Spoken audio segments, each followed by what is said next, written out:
Determination of bile salt in urine. Bile salt में हम लोग यूरिन का टेस्ट करेंगे। बहुत ही आसान टेस्ट है। इसका जो मेथड अगर पूछता है तो आपको बताना है कि इसके मेथड का नाम है हेथ सल्फर टेस्ट। क्या नाम है? Hay's sulphur test. इसमें होता क्या है कि हम लोग को क्या करना है, 10 ml यूरिन लिए, क्या लेंगे, 10 ml यूरिन लेंगे, ठीक है। और इसमें क्या करेंगे, हम सल्फर का पाउडर आता है, ठीक है, हटा दिया, सल्फर का पाउडर आता है, जब उसको हम इस पर स्प्रिंग करते हैं, छींटते हैं, तो अगर इसमें बाइल साल्ट प्रेजेंट होगा तो क्या होगा, ये जो सल्फर पाउडर है वो सिंक कर जाएगा। अगर बाइल साल्ट एब्सेंट होगा तो ये इस पर फ्लोट करेगा। तो आपको दिख रहा होगा इसमें कि हमारा जो सल्फर पाउडर है वो फ्लोट कर रहा है।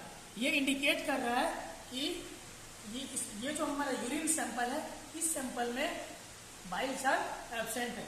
अब ये क्वेश्चन आता है कि ये बाइल जो सल्फर पाउडर है वो यूरिन में तैर क्यों रहा है, या फ्लोट क्यों कर रहा है, या सिंक क्यों कर रहा है। इसके पीछे रीजन ये है, इसका जो प्रिंसिपल है उसको समझना पड़ेगा। प्रिंसिपल कहता है कि जो बाइल साल्ट होता है वो यूरिन, ऐसे जनरली यूरिन में बाइल साल्ट नहीं आता, लेकिन अगर बाइल साल्ट आ रहा है तो बाइल साल्ट क्या करता है, यूरिन के सरफेस टेंशन को घटा देता है।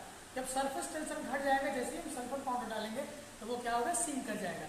लेकिन ये जो हमारा सैंपल है, इस सैंपल में बाइल साल्ट एब्सेंट है, इसलिए जो हमारा सल्फर पाउडर है वो क्या कर रहा है, फ्लोट कर रहा है। तो इसका मतलब हुआ कि ये जो हमारा टेस्ट है वो क्या है, नेगेटिव है, मतलब बाइल साल्ट एब्सेंट है।